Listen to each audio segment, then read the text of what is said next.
Syukur kepada Allah Jalla Jalaluhu yang telah selalu memberikan kepada kita nikmat dan karunia, yang Dia telah memberikan kepada kita apa yang kita butuhkan. Mudah-mudahan Allah memudahkan kita untuk menjadi hamba-hamba yang bersyukur kepadanya dengan melaksanakan apa yang Allah Subhanahu wa taala cintai dan menghindarkan diri dari melakukan hal-hal yang Allah benci.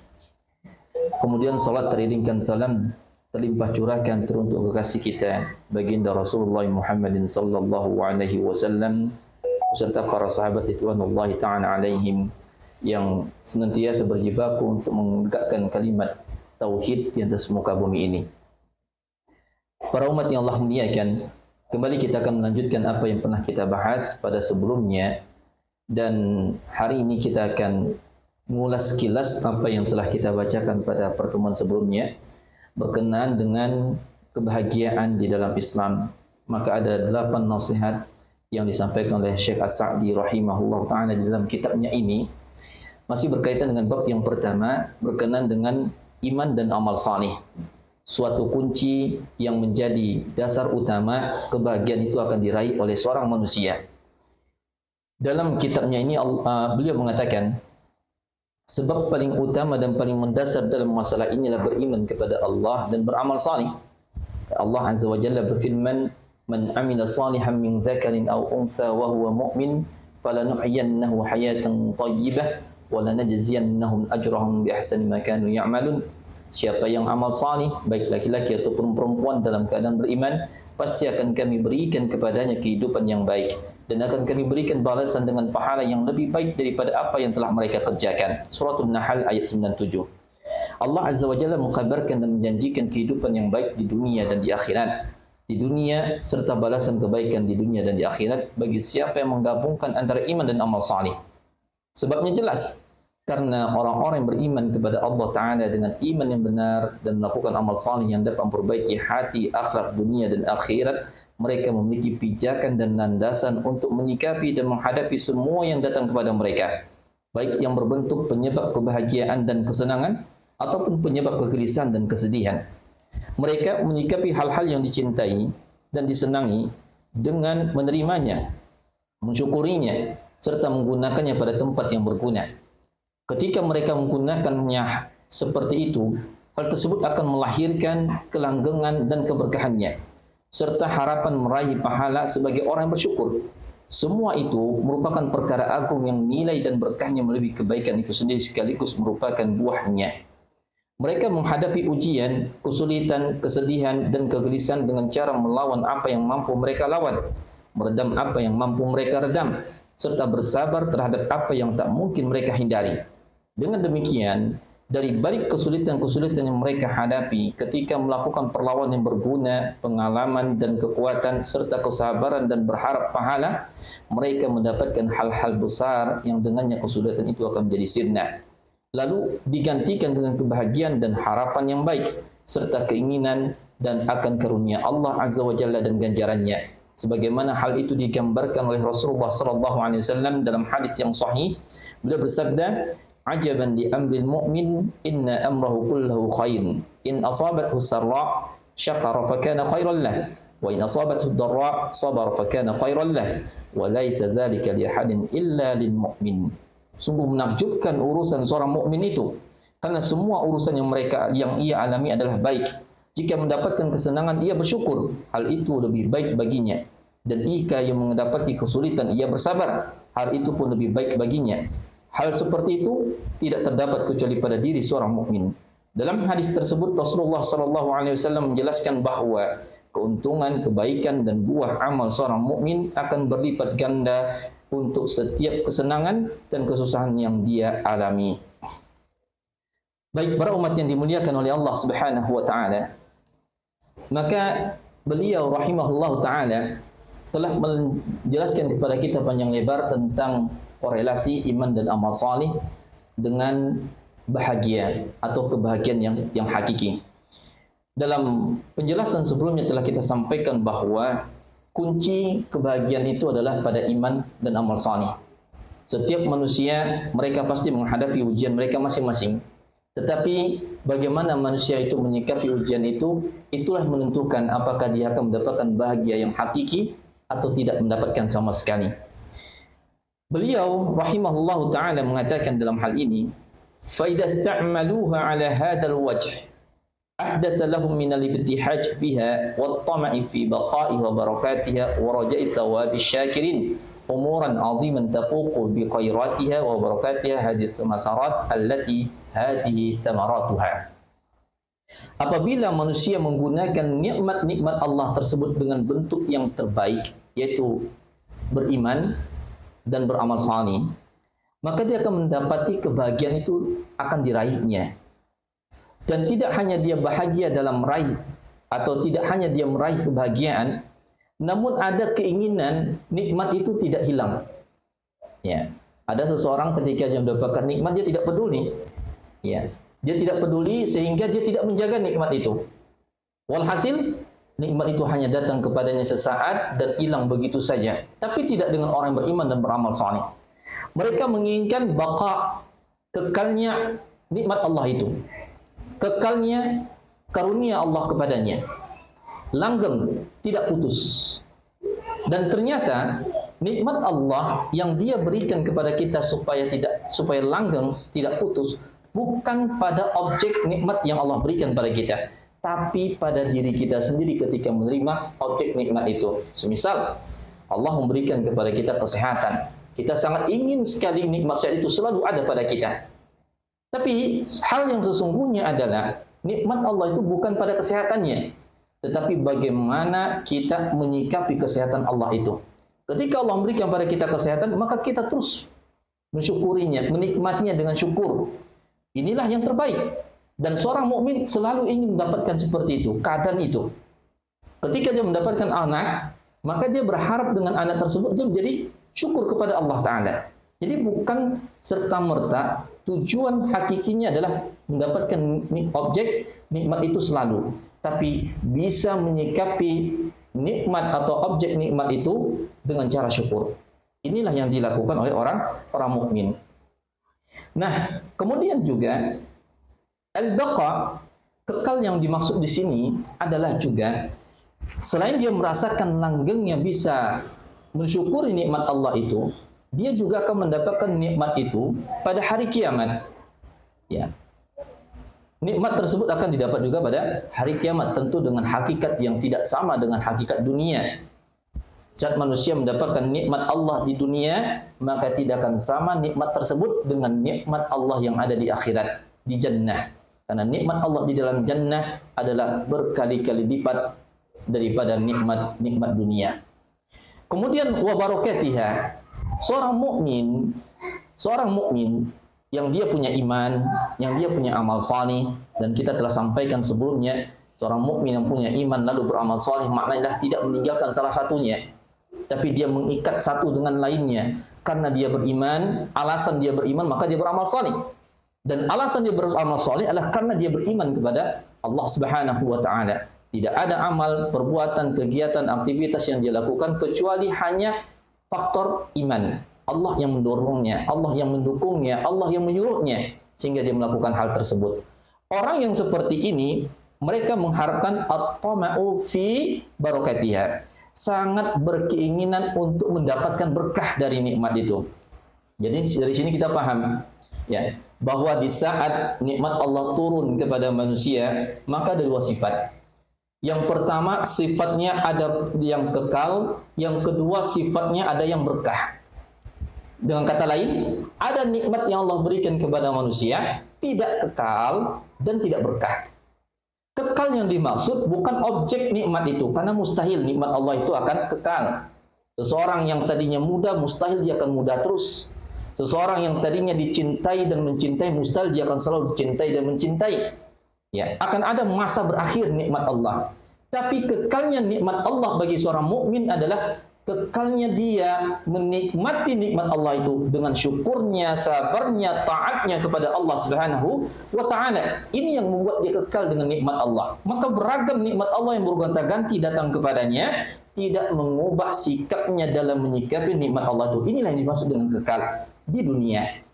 Lalu kekalnya di akhirat. Ya, kekalnya di akhirat bahwa nikmat itu akan dia peroleh dengan nikmat yang berkali-kali lipat lebih nikmat daripada nikmat dunia. Itu yang pertama, sifat kekal, langgeng. Yang kedua, ada nikmat Allah itu yang sifatnya berkah. Maka keberkahan turun pada nikmat. Dan pada orang lain, pada seseorang yang lain, nikmat Allah itu turun, tapi tidak berkah.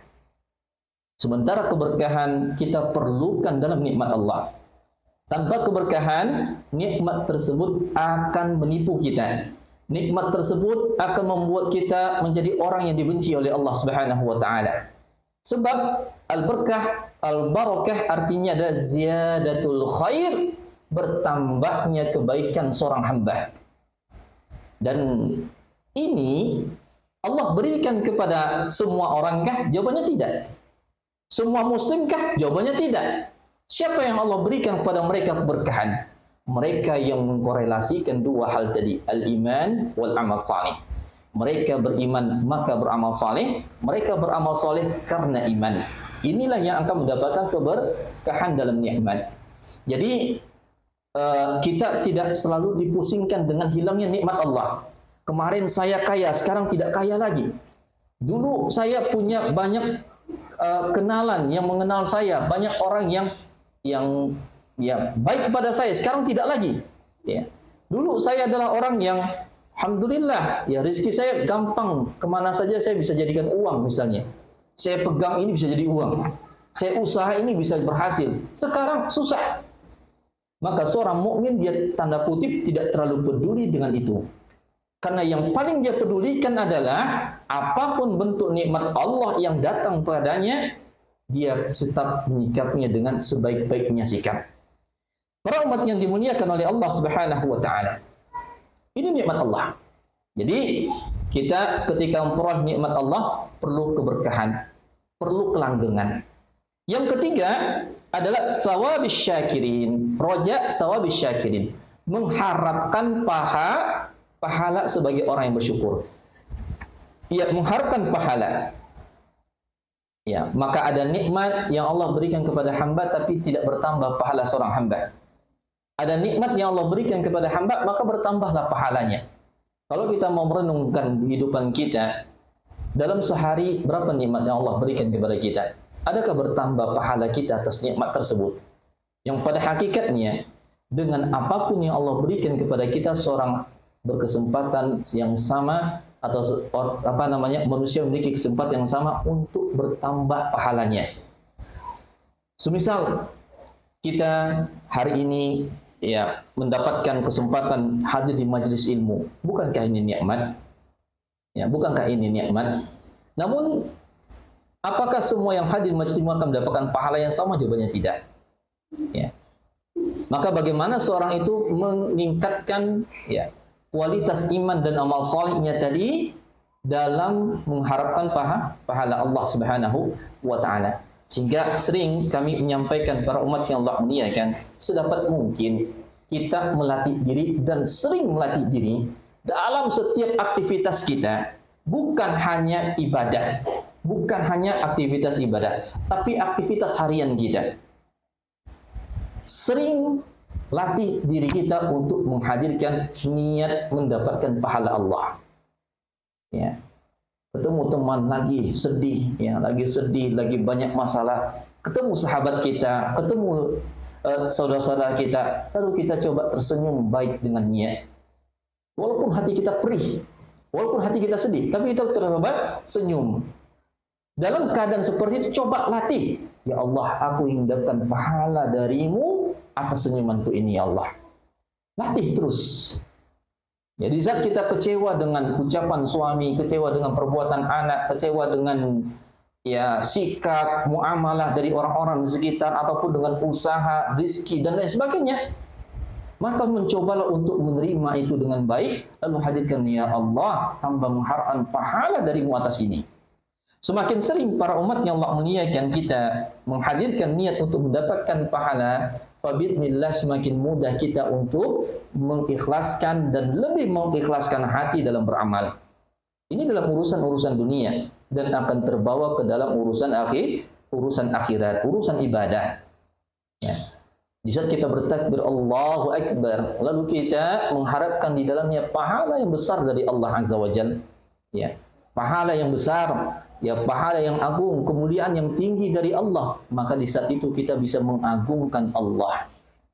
Tapi bila kita jarang kita berusaha atau melatih diri untuk menghadirkan niat mendapatkan pahala dalam aktivitas kita. Terlebih tentu yang kita sampaikan dalam hal ini contohnya dalam hal-hal yang mubah, dalam hal-hal yang sifatnya aktivitas harian, jarang kita menghadirkan pahala, maka mungkin kita akan juga merasakan kesulitan atau berat untuk menghadirkan niat mendapatkan pahala yang tulus dari ibadah-ibadah yang kita lakukan. Para umat yang Allah Subhanahu wa taala muliakan, wa rajaa thawab asy-syakirin, maknanya di sini adalah seseorang akan mengharapkan pahala ketika dia bersyukur. Ya, ketika nikmat itu hadir kepadanya, dia akan mendapatkan pahala dengan catatan ada rasa syukur. Ya, rasa syukur itu bukan rasa hati saja, tapi perbuatannya. Ya, pernah kita pembahasan tentang masalah syukur ini. Ya, ada syukur kepada Allah Subhanahu wa taala. Wa umuran azimatan tafuqu bi khairatiha wa barakatiha hadhihi samarat, hadhihi masarat allati hadhihi thamaratuha. Yang mana ini semua merupakan perkara-perkara yang sangat agung, ya, perkara-perkara yang sangat agung yang akan melahirkan kebaikan dan keberkahan melebihi nikmat yang dia beri atau nikmat yang dia terima. Ya. Maka apa yang dia harapkan tadi, ya, keinginan kekal atau langgeng, kemudian keinginan berkah, keinginan mendapatkan pahala atas nikmat ini, ya, bersyukur dengan semuanya, maka kata beliau rahimahullah, apa yang baru saja yang dia lakukan atas satu nikmat tersebut, dia akan mendapatkan bahkan lebih baik daripada nikmat itu dalam hal keberkahannya dan dalam hal kebaikannya. Ya, ini para umat yang Allah muliakan, yang membuat para nabi dan orang-orang saleh sebelum kita, mereka begitu sangat menikmati nikmat Allah. Padahal mereka tercatat dalam sejarah banyak yang diuji dengan kemiskinan, banyak yang diuji dengan ketertindasan, banyak yang diuji dengan ya dilupakan, ya dengan kezaliman. Tapi Allah Subhanahu wa taala justru menghadirkan mereka sebagai orang-orang yang paling menikmati nikmat Allah Subhanahu wa taala. Nah, maka yang perlu kita lakukan dalam hal ini adalah ya mensyukurinya dan mempergunakannya dengan mengkorelasikan iman dan amal saleh tadi. Nah, para umat yang Allah Subhanahu wa taala muliakan,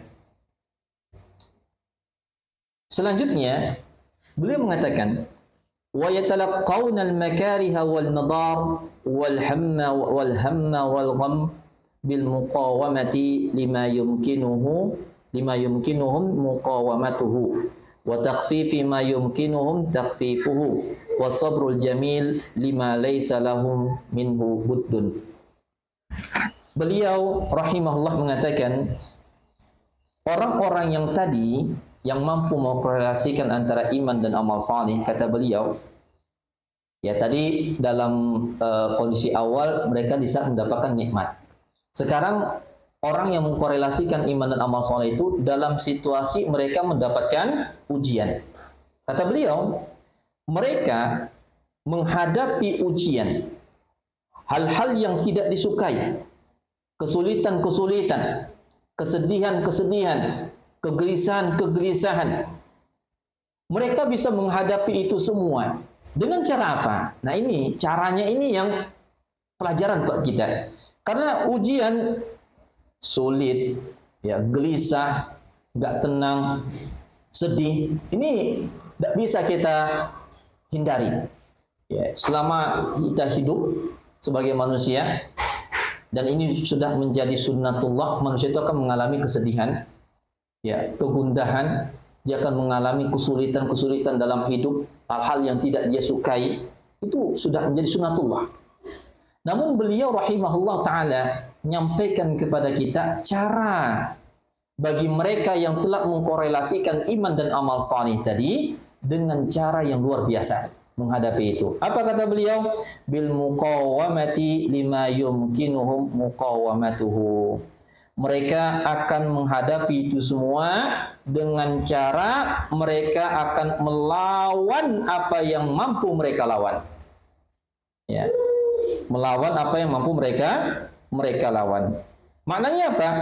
Annahum ya'khuduna bil asbabil lati tadfa'u hadzal bala ibtida'an qabla wuqu'i aw tarfa'u ba'da an yaqa' fayas'auna sa'yahum li muwajatihi li ajli an yuslimu an qawailihi wa ma yajillu lahum minal ham wal gham fayudri'una dzalika qadra ma yastati'una duna istislam aw tarakhin aw ta'tilin lil asbab.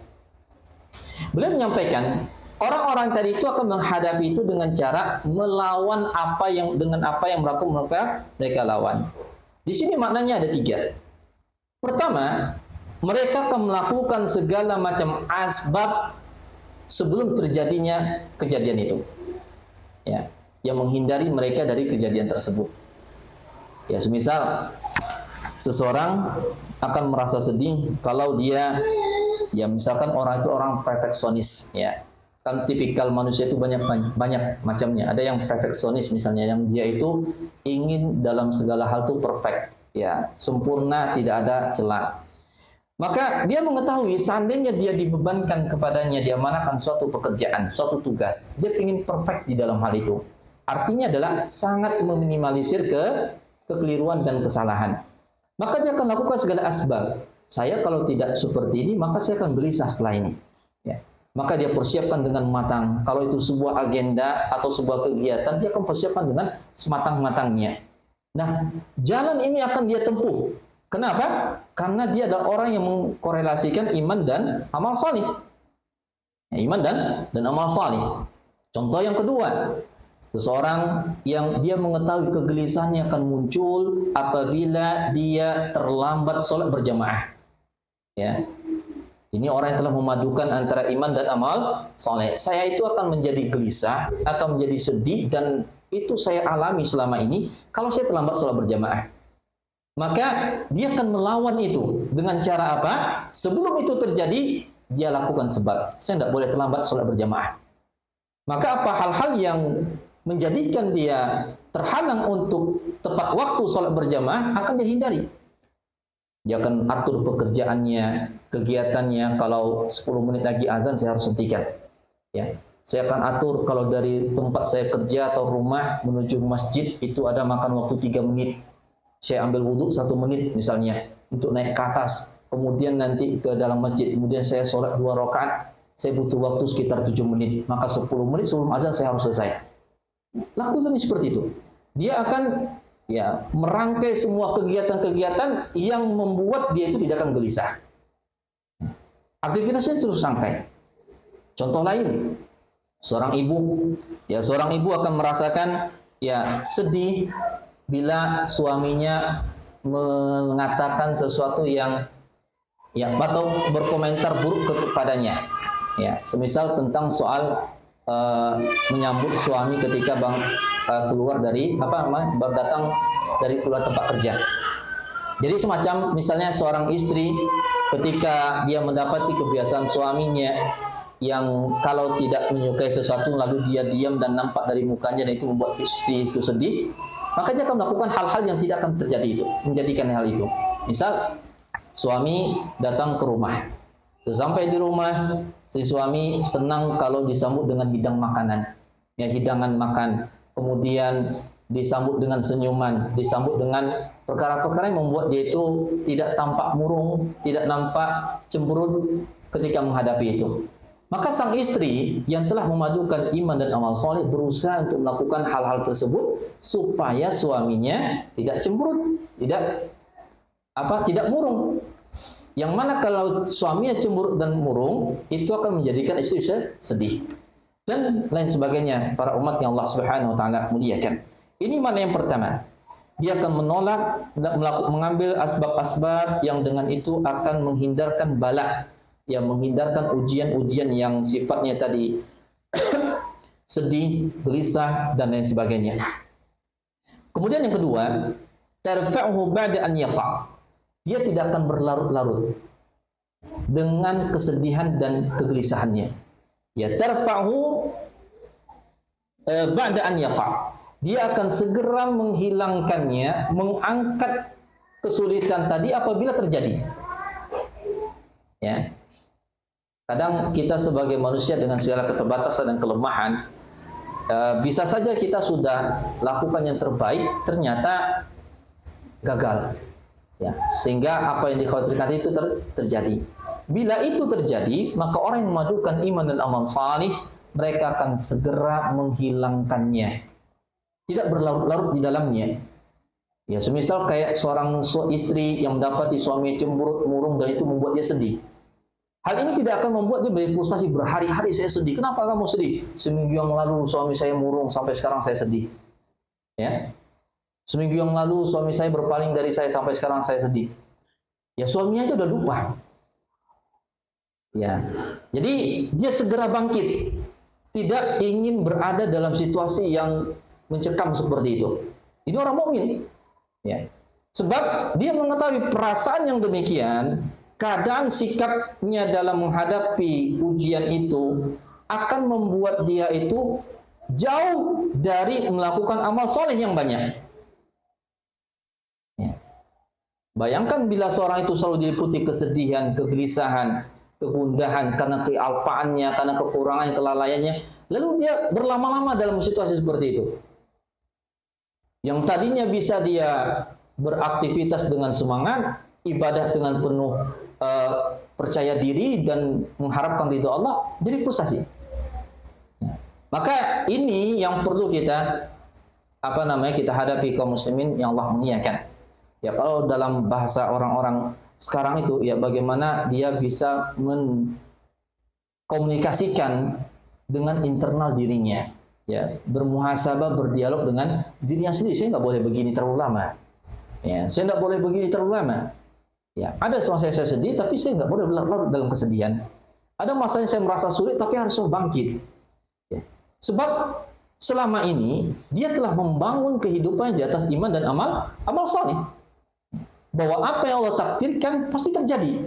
Dan saat ini yang terjadi pada saya adalah sesuatu yang tidak saya sukai. Maka apa hal yang menjadikan saya harus untuk berlarut-larut di dalamnya? Ya. Ini yang beliau katakan. Fayas'auna sa'iyahum limuwajati. Intinya, mereka akan melakukan segala macam upaya untuk meluaskan yang sempit. Segala macam upaya mereka lakukan untuk meluaskan yang sempit. Kalau orang yang berpikiran sempit, yang luas bisa menjadi sempit. Tapi orang yang berpikiran luas, yang sempit bisa jadi luas. Ya. Dia akan menghadirkan berbagai macam argumentasi yang untuk meluaskan pikirannya, meluaskan perasaannya.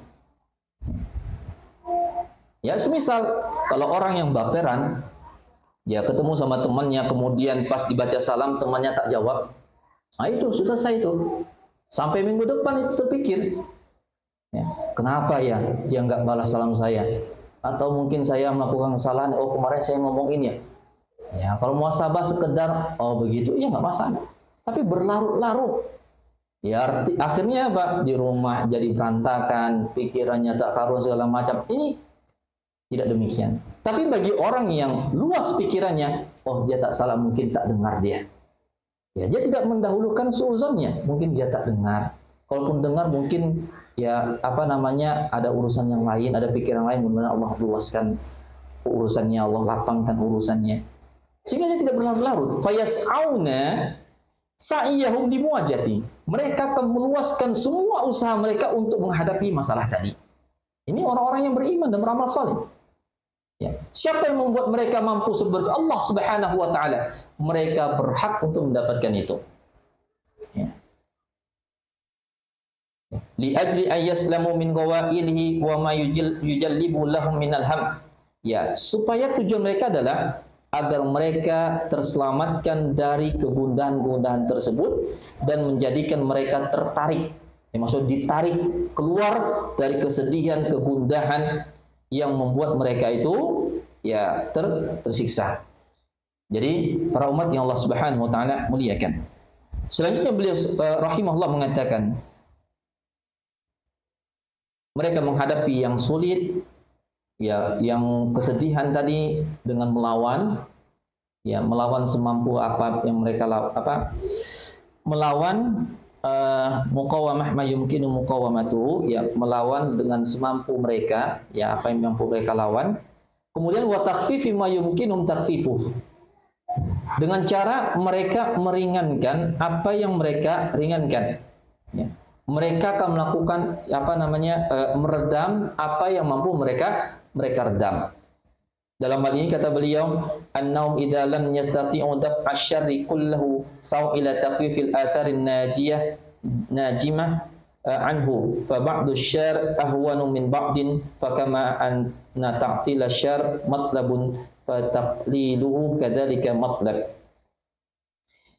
Ya, meredam apa yang mampu mereka redam. Maknanya adalah apabila mereka memang tidak mampu menghalangi suatu keburukan yang menimpa mereka seluruhnya, setidaknya mereka meminimalisir.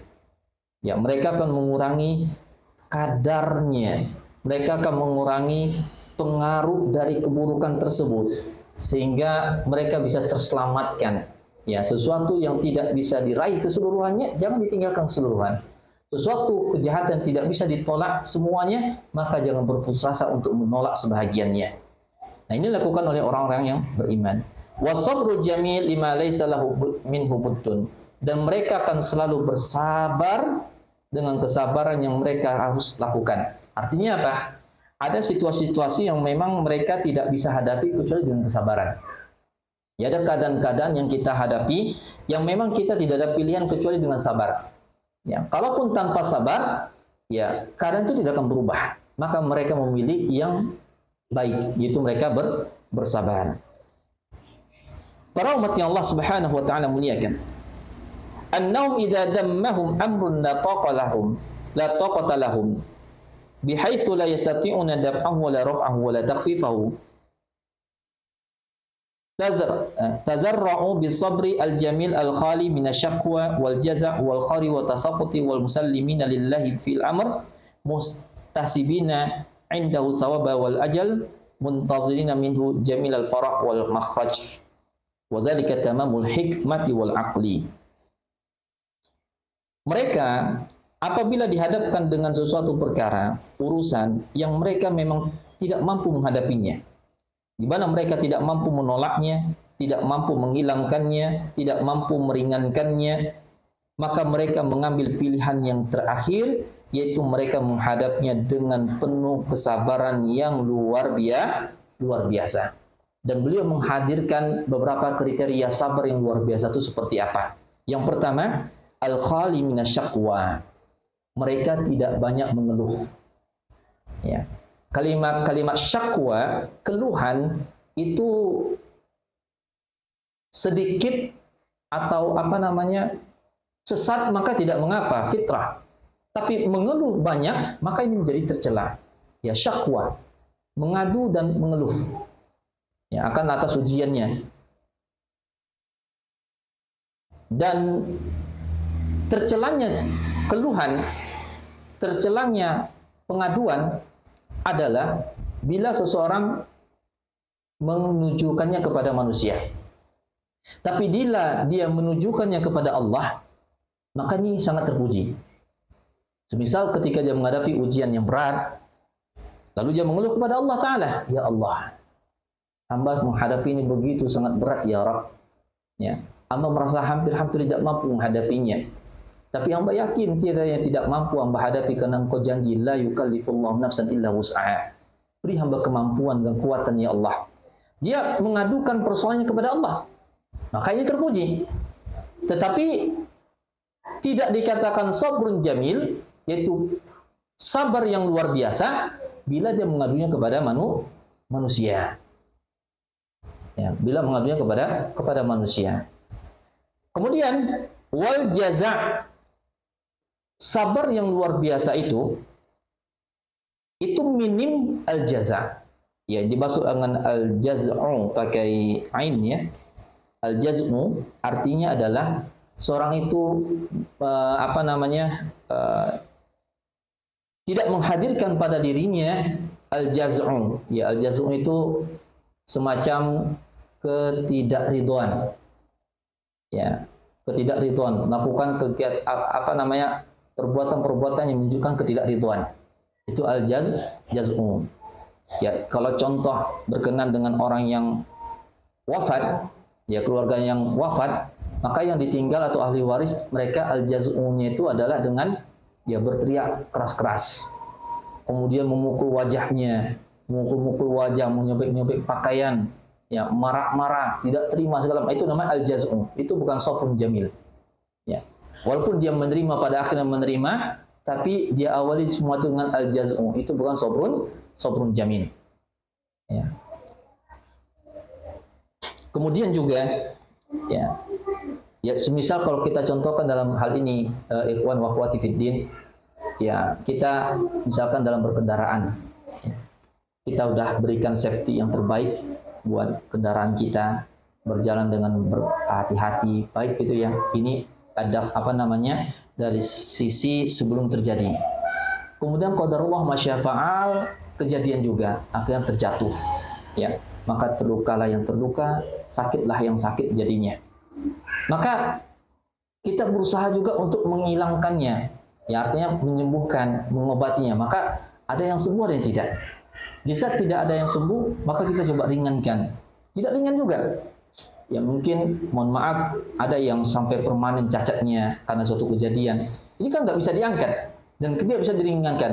Fasabrun jamil, maka mereka memilih dengan kalimat sabar yang luar biasa. Mereka tidak mengeluhkan, tidak menyalahkan, mereka tidak mengadu, mereka tidak melakukan hal-hal yang tidak diterima, yang menunjukkan ketidakterimaan.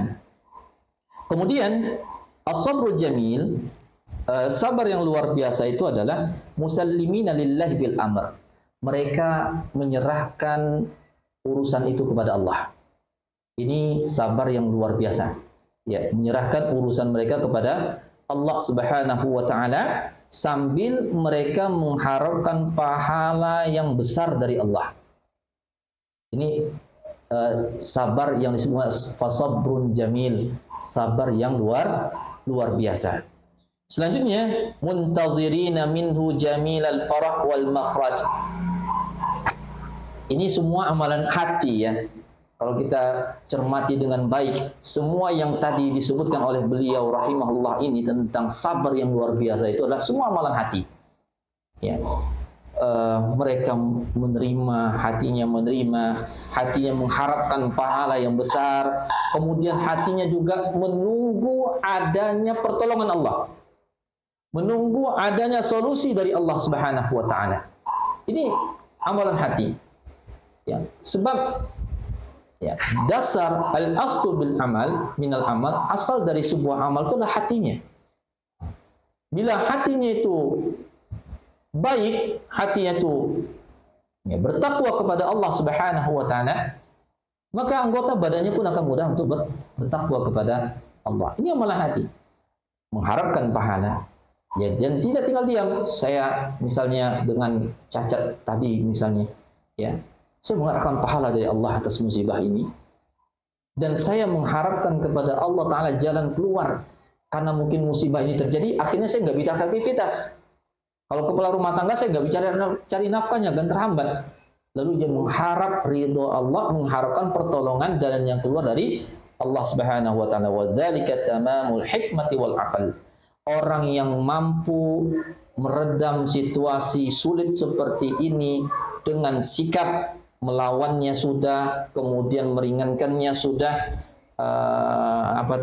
dan akhirnya mereka menerima dengan sabar yang luar biasa. Kata beliau rahimahullahu taala, dzalika tamamul hikmati wal aql. Ini semualah puncak daripada hikmah dan akal yang baik. Ya. Dikatakan orang itu berakal dan dikatakan orang itu hikmah ketika mereka bisa menyikapi situasi ini dengan yang seperti beliau sebutkan. Baik, selanjutnya para umat yang Allah muliakan. Wa bidzalika yahsulu lahum min atharil makarimil muqawamatin nafi'ah wa tajarrubi wal quwwah wa min sabri wa ihtisabil ajri wa sawabi umurun azimatun mahallu an ma'aha al makari wa tahallu mahallaha al masar wal amal at tayyibah wa tam'u fi fadlillahi wa thawabi.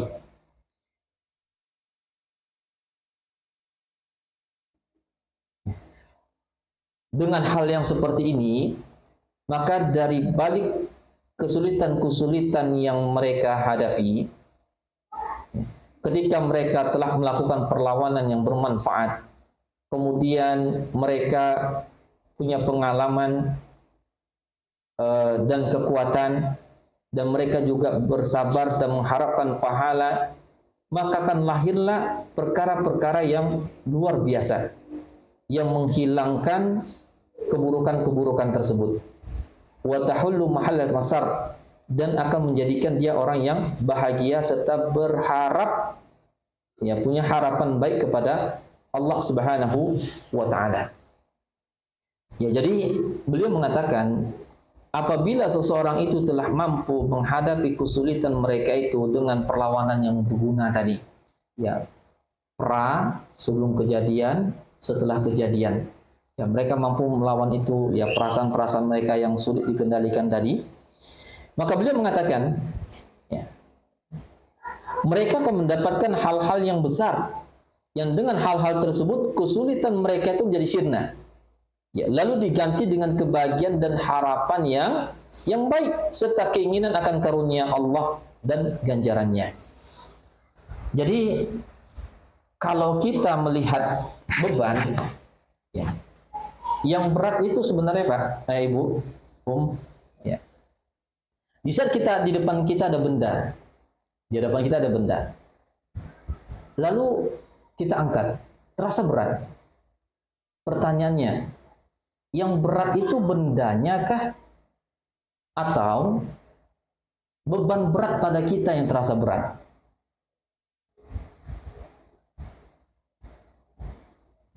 Sebenarnya beratnya benda itu adalah tetap pada beban berat yang kita rasakan, bukan bendanya. Maka di depan kita umpamanya ada barbel, ya, yang satu ukuran 2 kilo, yang satu ukuran 4 kilo. Ketika kita mengangkat barbel yang ukuran 2 kilo, terasa berat sekali, ya, berat. Kenapa? Karena kita punya beban berat, ya, bukan barbelnya yang berat. Sebab teman kita, dia mengangkat beban yang 4 kilo, itu tidak seberat kita mengangkat yang 2 kilo. Ya. Maka pada dasarnya beban itu, para umat yang Allah muliakan, memiliki beban yang berbeda, namun bagaimana kita menjalankan atau menghadapi beban itulah yang membuat kita merasa dia itu berat atau tidak. Nah, beliau mengilustrasikan dengan cara seperti ini. Bila seorang muslim telah mampu menghadapi situasi baik, situasi buruk dengan yang kita jelaskan tadi, maka beliau mengatakan, apapun beratnya beban tersebut, semua akan sirna, semua akan hilang. Seseorang kehilangan suami, luar biasa beratnya. Seseorang kehilangan suami juga, luar biasa beratnya. Tapi kalau dia mampu menghadapi dengan cara yang telah dijelaskan oleh beliau tadi, maka beban beratnya itu akan dihilangkan Allah. Kematian tidak akan berubah. Barbel tadi yang 2 kilo tidak akan berubah jadi 1 on. Tetap. Cuman, ya, beban masanya itu akan diringankan oleh Allah Subhanahu wa taala. Maka itu beliau katakan di sini, umurun azimatun tatmahallu ma'hal makari.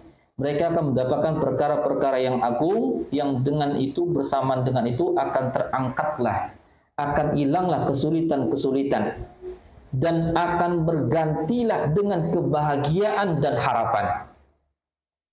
Akan bergantilah dengan kebahagiaan dan harapan yang baik serta keinginan mendapatkan karunia Allah dan ganjarannya.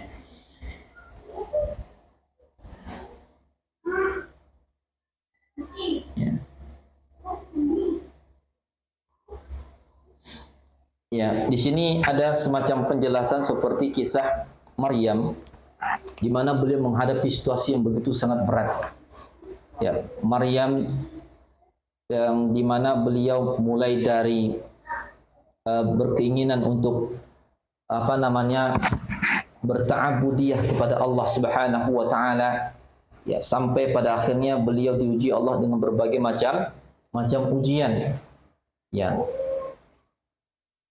lahirnya anak, kemudian juga cercaan-cercaan kaumnya, dilakukan muamalah-muamalah yang buruk kepadanya. Ini sangat berat sekali. Dari sisi psikologi manusia mungkin ini hal yang di luar kemampuan menghadapinya. Tapi ala kulli hal, karena Maryam adalah hamba Allah Subhanahu wa taala yang selama ini telah berikhtiar memadukan antara iman dan amal saleh. Telah bertubi-tubi bisa menghadapi persoalan-persoalan yang baik dengan syukurnya, dengan cara-cara yang kita sebutkan tadi, dan perkara-perkara buruk dengan cara-cara yang kita sebutkan tadi, maka beliau mendapati ujian berat tadi itu terasa ringan.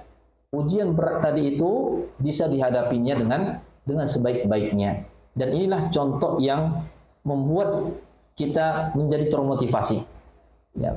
Dan Maryam tidak selalu berada di dalam kondisi sedih yang berketerusan, tapi dia menjadi hamba Allah yang bangkit, yang punya harapan yang besar kepada Allah dan mengharapkan mendapatkan ridha dan ampunan Allah Subhanahu wa taala. Dan justru disinilah puncak kebahagiaan itu dia dapati. Walaupun ujian itu, musibah itu belum hilang, tapi justru dia akan menjadi hamba yang bahagia dengan ujian tersebut. Maka Rasulullah sallallahu alaihi wasallam mengatakan, "Ajaban li amril mu'min," ya, sungguh menakjubkan perkara mukmin itu. Semua yang dia lakukannya itu adalah baik. Ya, apabila mendapatkan yang senang, dia bersyukur. Jika mendapatkan yang buruk, dia akan bersabar. Dan itu masing-masinglah kebaikan untuknya. Hal itu hanya didapatkan pada diri seorang mukmin. Ya, maka beliau mengatakan, "Wa bidzalika yahsulu lahum min atharil makari." Ya, beliau menyebutkan wa akhbaru anna Nabiy sallallahu alaihi wasallam yaqul annal mu'min yatadha'afu gunmuhu wa khairuhu wa samaratu a'malihi fi kulli ma yutrukuhu fi minas sururi wal makari. Dalam hadis ini Rasulullah menjelaskan kepada kita bahwa keuntungan, kebaikan dan buah amal seorang mukmin akan berlipat ganda untuk setiap kesenangan dan kesusahan yang dialaminya. Nah, tentu kita tidak berharap ya Allah menguji kita dengan yang buruk, dengan yang menyulitkan, dengan yang berat.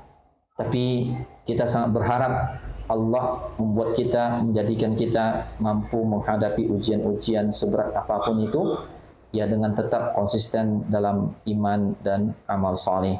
Sehingga mudah-mudahan kemuliaan dan pujian yang disampaikan oleh Rasulullah dalam hadis ini bisa kita peroleh dan kita dapati dengan sebaik-baiknya. Demikian wallahu taala a'lam, para umat yang Allah muliakan, ya dalam penjelasan kita tentang bab ini, ya mudah-mudahan ada faedahnya. Kami mohon maaf atas kekurangan yang ada. Aku qouli hada, sebelum kami akhiri mungkin ada yang mau menyampaikan, tafadhal. Kami persilakan.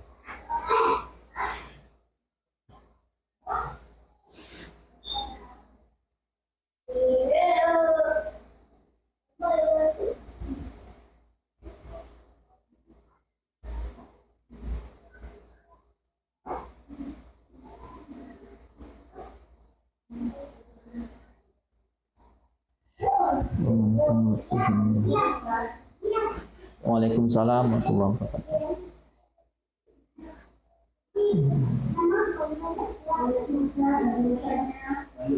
Nah,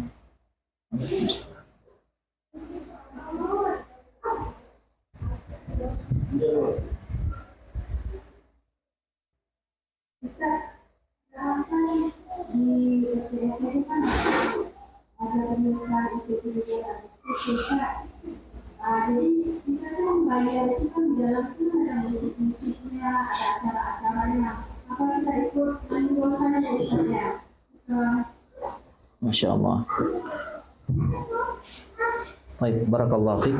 Ya, tentang pertanyaannya yang realita pada waktu dekat ini ya, di kehidupan kita ada kegiatan-kegiatan yang demikian, lalu kita ikut berkontribusi dengan harta kita, dengan tenaga kita, padahal kita mengetahui dalam kegiatan itu ada hal-hal yang tidak bermanfaat, bahkan di dalamnya ada maksiat-maksiat.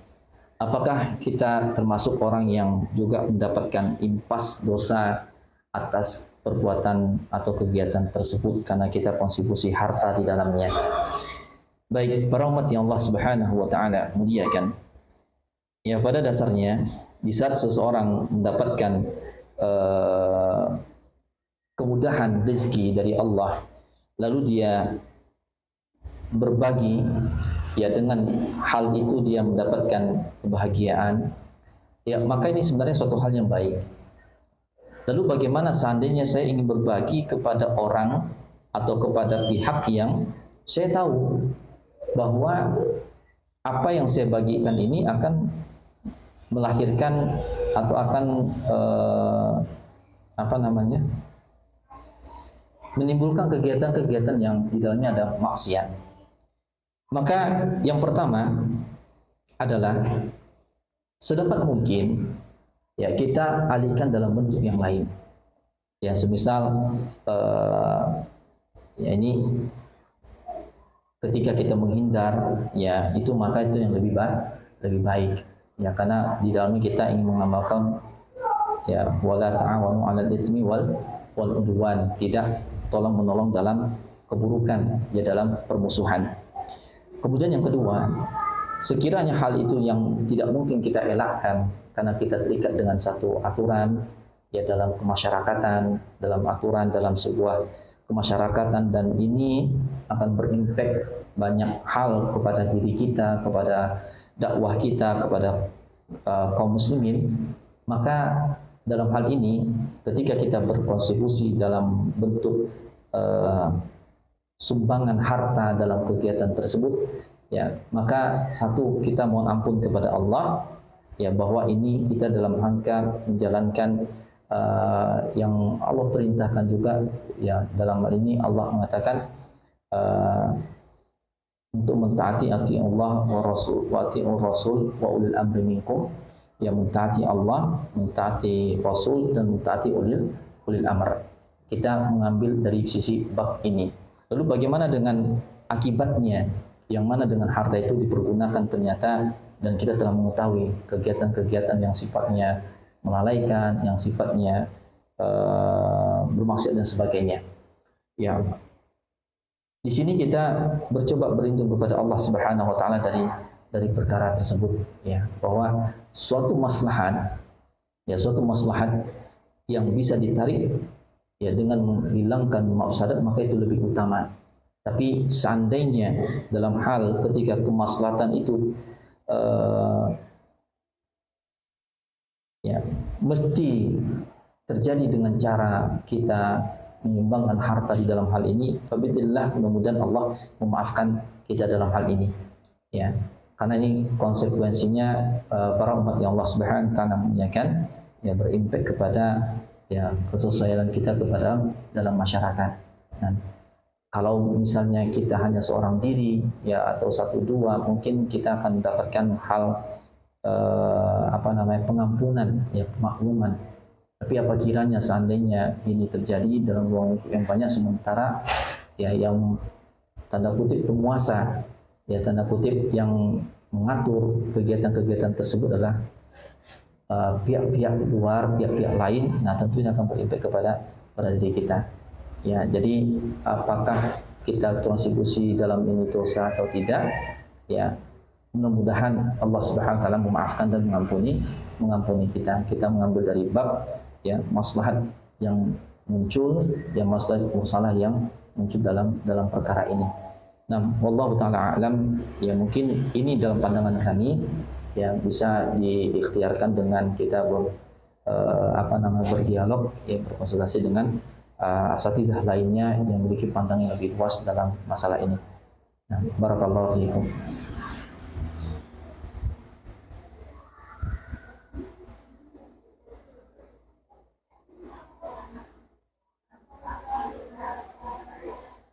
Ada hal lain, Bu?